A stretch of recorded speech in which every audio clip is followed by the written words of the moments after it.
Hello students, we'll begin with abstract algebra, and the very first topic that we'll be talking about is groups. The term group was coined by Galois in 1830 to describe the sets of one-to-one functions defined on finite sets that can be grouped together as a closed set. So, however, the present definition of groups is a result of an evolutionary process. Now, to define the groups, we need to first define binary operation. So we need to understand what the definition says. So first let's define what is a binary operation.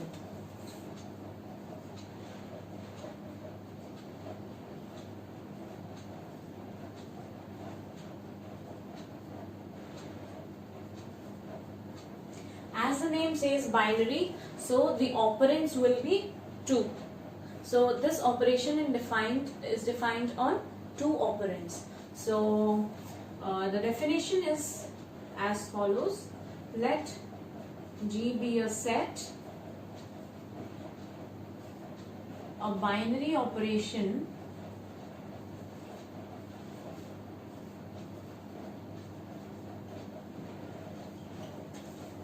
on G is a function that assigns to each ordered pair of elements of G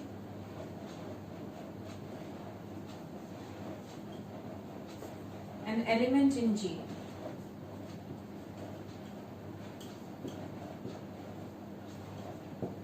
So let's first read this definition, and then we'll understand what does the definition say.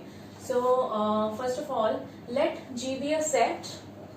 A binary operation on G is a function, this is the notation of function, that assigns to each ordered pair of elements of G an element in G. So it says that it is a binary operation. It means that the number of operands are 2, and it talks about ordered pair of elements. So what is the input? You know that the function applies on an input and gives an output, right? So what is an input? Input is a pair of elements of the set G. So we denoted by A star B. This is not necessarily multiplication. This is just a symbol to denote that it is an operation, or we can denote it by A dot B. Now G has some elements, and we apply this operation on elements of G that give us a result. This will give us a result C. Now this definition says that that element should be present in G. So this should be G. So star is a binary operation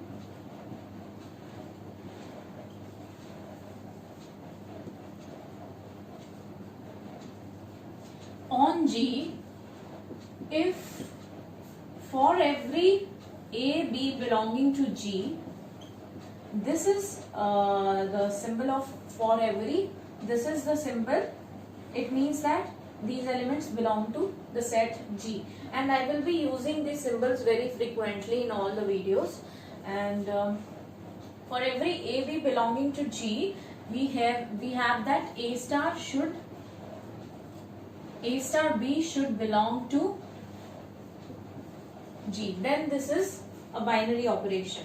Now let's talk about some examples of binary operation. Okay, so what could be the possible examples of binary operation? Let's say Z set of integers under ordinary addition, right? So set of integers under ordinary addition is a although it's a group, we'll talk about it later. This ordinary addition is a binary operation on the set of integers.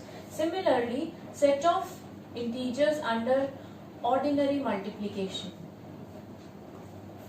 We'll talk later that why do we call it ordinary multiplication, but for now let's say that this ordinary multiplication is a binary operation on the set of integers, because multiplication of any two integers is an integer and addition of any two integers is an integer. So in a nutshell, what is a binary operation? We have a set, we pick up two elements from a set, apply that operation on the set, and the result that we get is inside the set itself, right? So this is what is binary operation. Now, while defining groups, we will use this definition of binary operation, and it has another name also that we'll discuss after we define groups.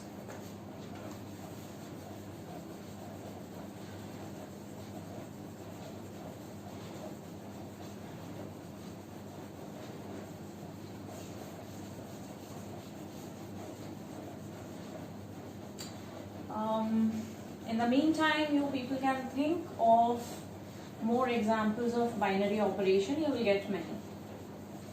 These are very few.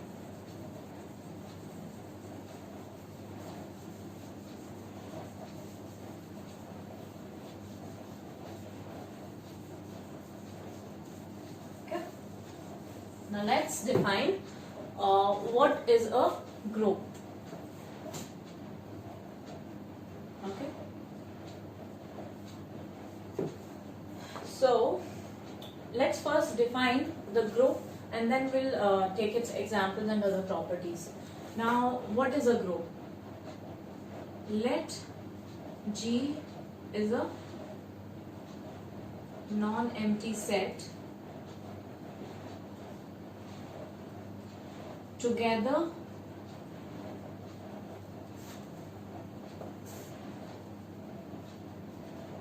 with a binary operation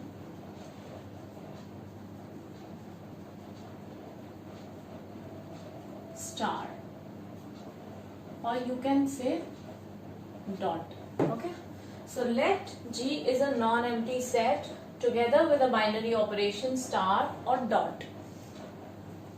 Now this binary operation, as we talked about its definition, this binary operation will assign to each ordered pair of elements of G an element in G.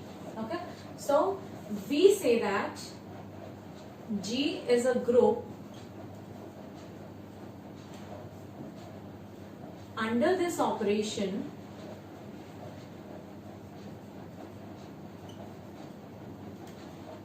star if it satisfies below three axioms.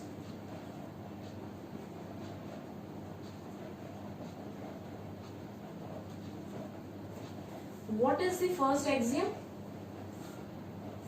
It satisfies associativity.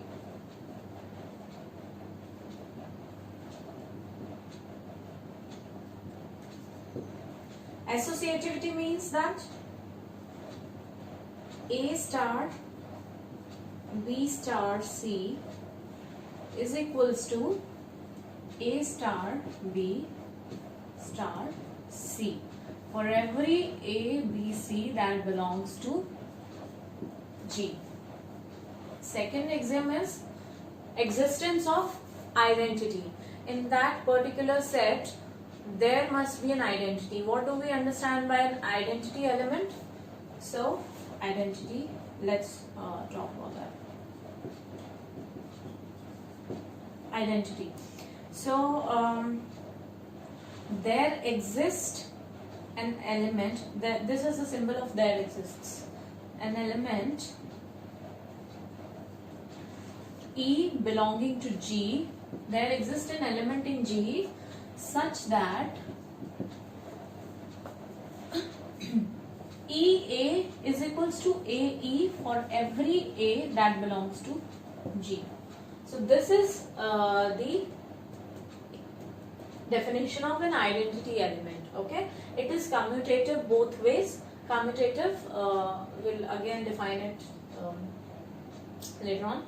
Commutative in the sense EA into AE is equal for every element in G. Okay, so basically identity is an element that commutes with every element of the set G. Third axiom is existence of inverse for every element. Okay, so for every element in G,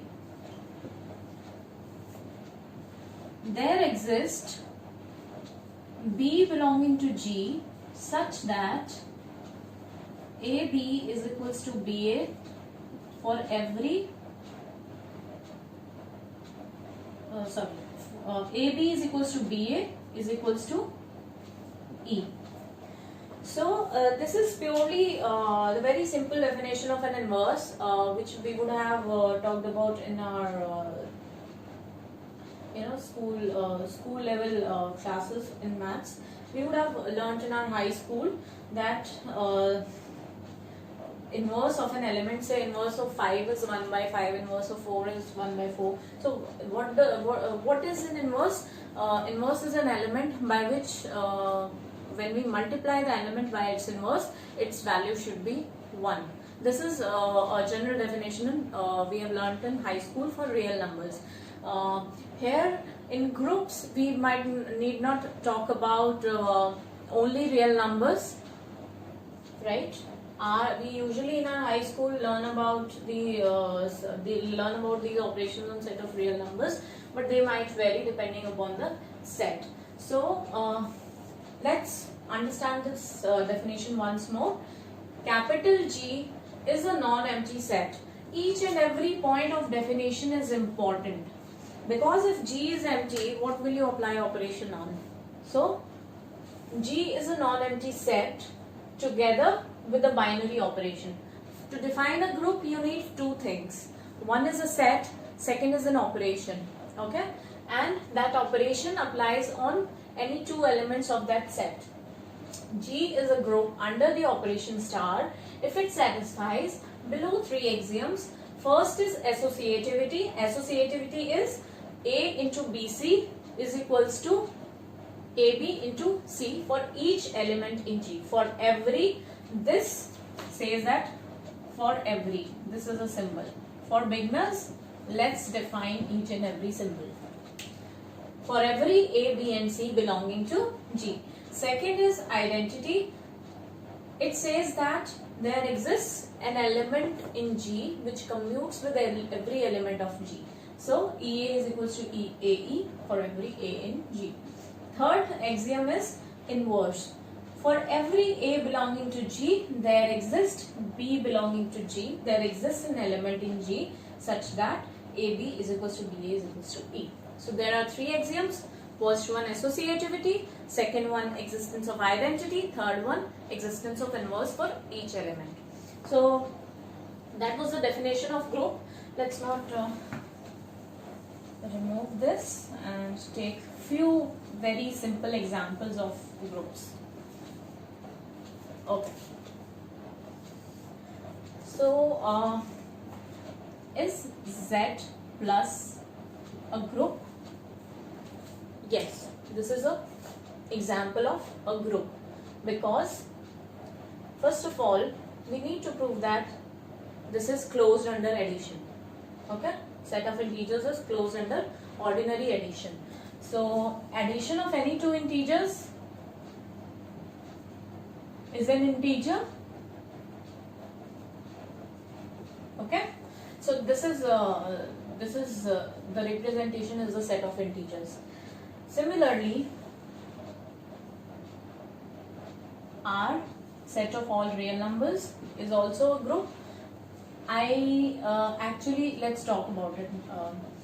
The identity will be 0 and inverse of every element will be minus A. I mean, if A is an element, then minus A is a inverse of the element A. R plus, similar is the proof. Set of real numbers is closed under ordinary addition, and 0 is the identity, and for any element a minus a is the inverse. So these are simplest examples of groups. We will take some complex examples also. So before that, let's talk about some special type of groups.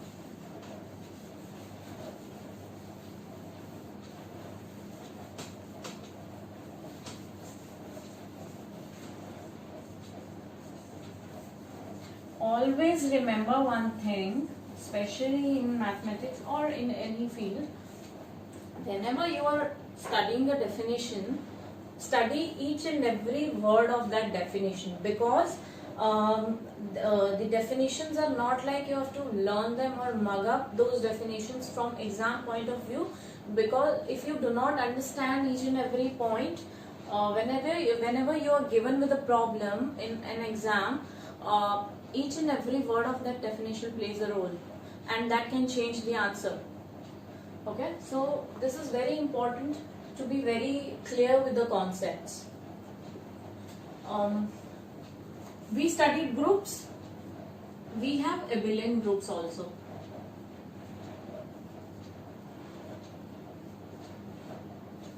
What is an abelian group? Abelian group is a group in which every element commutes with the other element. So we learned that if G is a group under the operation under star, okay, if G is a group under the operation star, we say that G is abelian if A star B is equals to B star A for every A B belonging to G. Okay, so this is the definition of an abelian group. It means that take any two elements, AB is equals to BA. So that is an abelian group. So this is a special property of groups. When do we say that a group is non-abelian? Just negate this statement. Just negate the statement and you will get the definition of a non-abelian group. So non-abelian group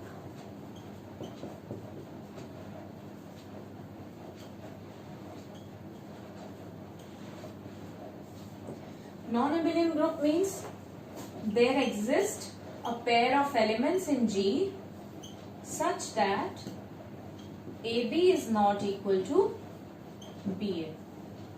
Okay, so this is the negation of this statement is this statement. It says that every element commutes with every other element of G. This says that there is at least one pair which will not commute. Okay? So this is an example of an abelian group, and then we have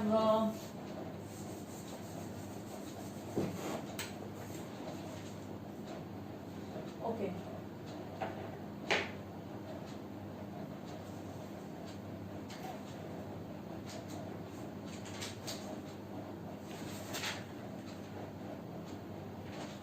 Okay, I had mentioned earlier that I would give another name to the term binary operation. Now let's do that now. What is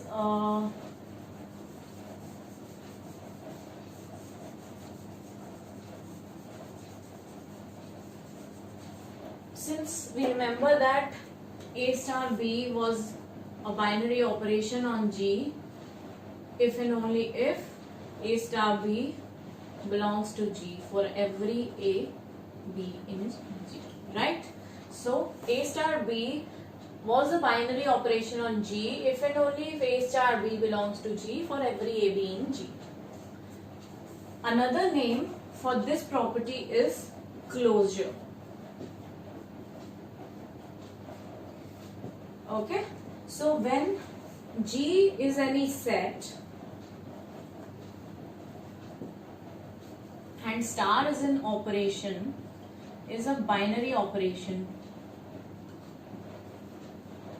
on G, then we can also say that G is closed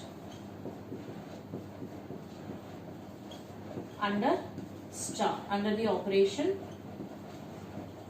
star. So today in this video we learned about what is a binary operation, we learned about what is a group, we learned about the three important axioms of group, then we talked about what are abelian groups, what is the speciality of abelian groups, then we talked about the closure property. The other name for the binary operation is the closure property. Okay, so please do watch this video again and again so that at least the definition and the important points that I have talked in this video are clear. So thank you so much for watching this video.